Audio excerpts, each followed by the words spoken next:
got 2 games under your belt now after that stuttering season with injury. Do you feel now that you're kind of like fully back, match fit, ready to go for everything? Yeah, I think like even when coming back, you don't have no excuses, especially how we train at Leinster and at Ireland. I know the other provinces are the same with how they train. That if you get a couple of weeks run of training, it shouldn't be an excuse to get back match fit. So I guess I never would have had that excuse coming into the end of the season with Leinster and this. But yeah, it's been great to like 2 losses, so I can't say they've been good experiences at the end of the day, but it's always a privilege getting back playing, and when you are injured, appreciate how lucky an opportunity is to get. You have to come out at half time on Saturday and made an impact. Were you kind of like a coiled spring ready to go waiting for the ball? We trained and challenged all week, and I covered the back three and centre stuff. It's like Faz would challenge the whole bench and even the guys that are out there to know your stuff. So it's having that challenge put to us is always good because you kind of have a good feel for the game. You're looking at it from more than one perspective. So when got the call to come on at half time, yeah, I was ready to go at 13 and excited to get out there and play in a big game. What were the positives you took from Saturday that gives you the belief now that you can go on level the series this weekend? It's tough when you lose. You don't take many positives, but I guess the opportunities that we potentially did create maybe didn't take. I think there's another level in how we can play. I credit to them how strong they are on defence and the pressure they put you under, and then equally on attack they have really good variety. So it's to, I guess, having faced it once, no doubt they're trying to level up again. And there's areas of their game we'll try and level up, and equally then we'll try and do the same thing. So the positives, I guess, is having an opportunity to go again, and knowing that I think we can be better, and the challenges will be to improve on wherever they improve on as well. And just finally for me then, Dale Enda and Creel, they're going again this weekend in the centre. What is it about those players? Like, what are their special talents? What are the things they're bringing to the South African team? But they've great cohesion when they play together.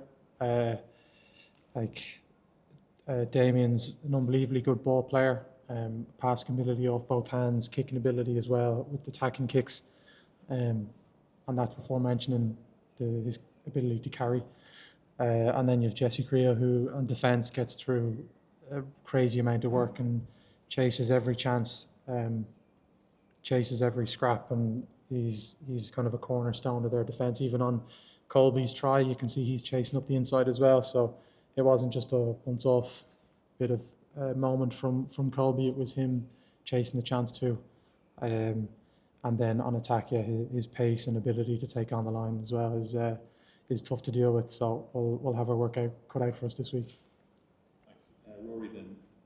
Garry, that Colby moment, is that just kind of a reminder of what's expected, what should be expected at international level for guys going to World Cups, when everything in the game still goes the way as if it was a World Cup final? Is that just a reminder of the young lads that this is what it takes to be a top quality international, make moments happen in big games? Yeah, I think so. Like, taking a step back from all of it it's a lesson for young and old, everyone, that he's obviously unbelievably talented, but that's kind of a zero talent moment from him. It doesn't require skill, it just requires work rate, which he has in abundance, and then creates the opportunity for himself. So yeah, definitely, I think anyone can take a lesson from that. What's kind of this week been like in terms of, you don't lose often in this group, but Andy seemed pretty disappointed on Saturday night. Like, has it been kind of down? Has it been trying to, like, how have you kind of assessed, kind of used last week to try and motivate yourself for this week? Yeah, it's like, as in, there's no egos in the group, and why we say it's a special group, and we all feel privileged to be a part of it, that everyone wants to do their best, give their best, and ultimately win. But that's a byproduct of being as focused and as hardworking and enjoying each other's company, and all of that. So when it doesn't work out, I think a lot of guys are quite hard on themselves. So it's about just being open and honest and transparent, and putting it all out there. So that's probably what the last 2 days have looked like, just being open and honest, what we can do better, what maybe look good and what we can build on, and and it's like it's a huge opportunity to, as a group, for us to get a chance to go again. Is all any of us would ever want. So, sorry, I kind of went on a tangent there, but I guess that's it. Open and honest, transparent. Say it as it is. It's not being hard or soft or anything. It's just dealing with the reality of the game and trying to be better. Generally racking the brain to remember the last time we've lost 2 in a row. So I'm sure you're not using that as a negative emotion, or motivation. But this team do tend to bounce back. You did it in New Zealand. You've done a good record of doing it.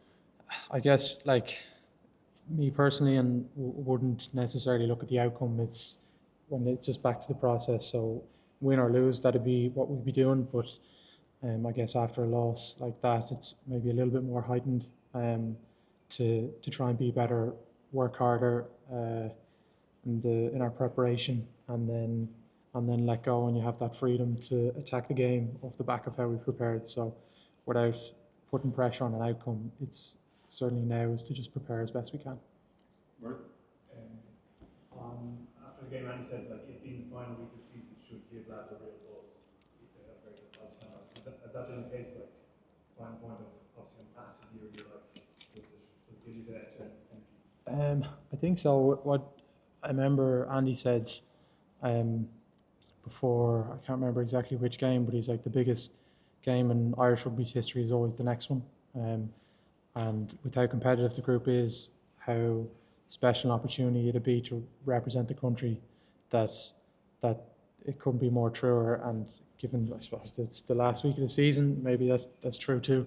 But any opportunity, any of us get to play for Ireland, it's never taken for granted, and it motivates you to work hard, like I was saying, in the week, to prepare and challenge the process of being as ready as we can to then ultimately let go and attack the game on the weekend. So, yeah, like it wouldn't, certainly from my perspective, I was injured a lot, so you'd never think back about a long season or get too caught up in that. It's just the week that's in it is to give it everything.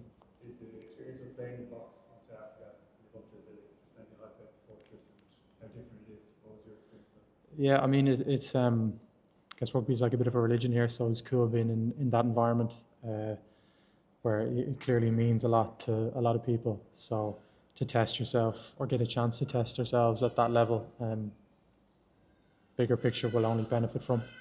But yeah, I guess I've said it before, I think it was the prep before the Leinster game, like Loftus is a pretty cool stadium in terms of a bit of history to it, the fact that it's brick and a bit more old school.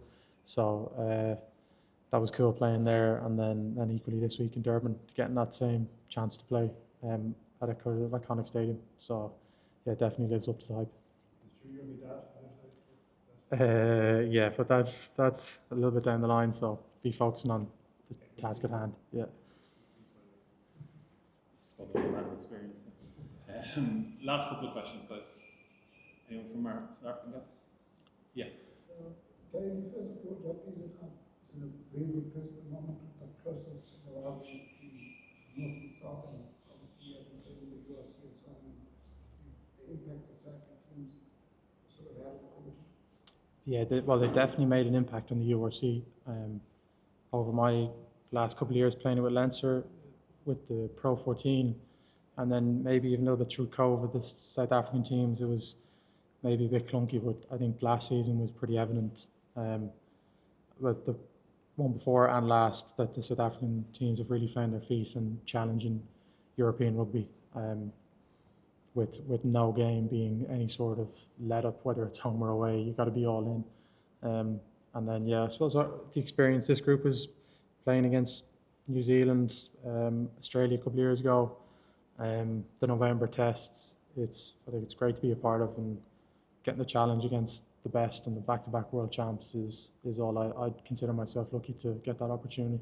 But yeah, it's a pretty special time, I think, for rugby at the moment.